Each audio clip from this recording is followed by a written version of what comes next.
ও ভাই, জানি না কে জানি আমার খাবারের সঙ্গে বিষ মিশায় আমারে খাওয়াইছে।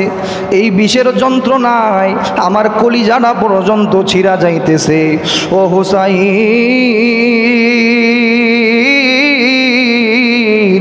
মনে হয় আমার নানার কাছে যাওয়ার সময় আমার হয়ে গেছে। ওই সময় ছোট ভাইটা ডাক দিয়া কয়, ও ভাই, কও হে একবার শুনি,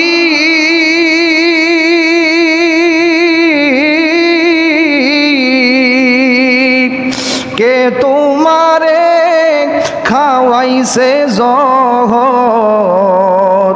রাসূলের রানী রে।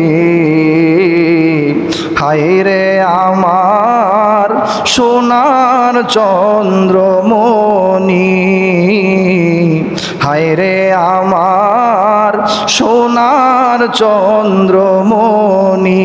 ও ভাই, কও হে একবার শুনি,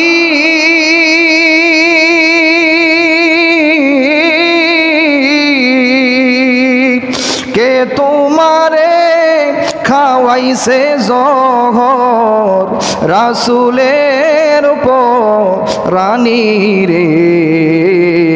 হায় রে আমার সোনার চন্দ্রমণি। ছোট ভাই কয় বড় ভাই রে, ও ভাই কেমনে যাও চলিয়া,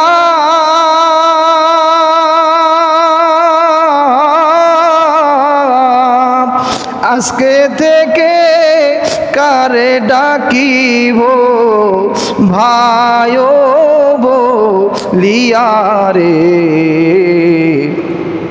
হায় রে আমার সোনার চন্দ্রমণি। আল্লাহ বলে, ও জিবরাইল, ও জিবরাইল, যাও না রে চলিয়া,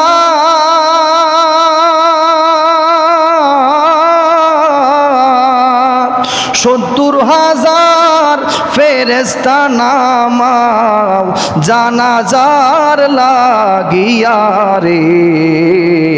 হায় রে আমার সোনার চন্দ্রমণি, হায় রে আমার সোনার চন্দ্রমণি। একটা জবানও কেউ বন্ধ রাখবেন না, সকলে জবান খুলে বলেন আল্লাহু আকবার।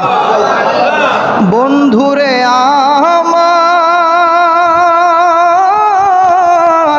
আমার নবী, আপনার নবী রহমাতুল লিল আলামিন ডাক দিয়া কয়, যেই ব্যক্তি হাসান হুসাইনকে মোহাব্বত করবে তারা যেন আমি রসুলকে মোহাব্বত করলো, যারা হাসান হুসাইনের বিরোধিতা করলো তারা যেন আমি রসুলের বিরোধিতা করলো।